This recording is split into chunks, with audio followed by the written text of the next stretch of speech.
আসতেছে। আমার মনে হচ্ছে লাকিলি প্রবাবলি আমি সার্ভাইভ করে যাব, কারণ আমি অ্যাডভান্টেজ পাইছি অফ বিইং আর্লি।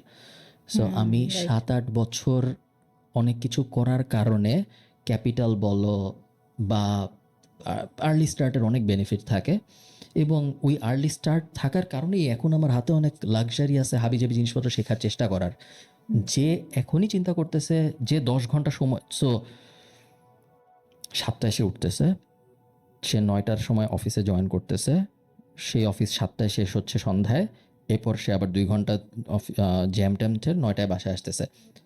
তার পক্ষে সে চাইলেও কোনো কিছু শেখার জন্য অনেক টাইম দেওয়া সম্ভব না, তার জাস্ট সম্ভবই না লজিক্যালি। আমি পারতেছি কারণ আমার ফর্চুনেটলি অনেক কিছু অলরেডি সেট আপ করা ছিল, আমি পারতেছি। সো তারপরেও আমার মনে হচ্ছে যে আমি অবসলিট হয়ে যাব। সো এই লোকটা যার অনেক কিছু করার সুযোগই হচ্ছে না, তারও অবসলিট হয়ে যাওয়ার চান্স প্রবাবলি আমার মতো হাই না হইলেও আমার থেকে বেশি হাই হবে।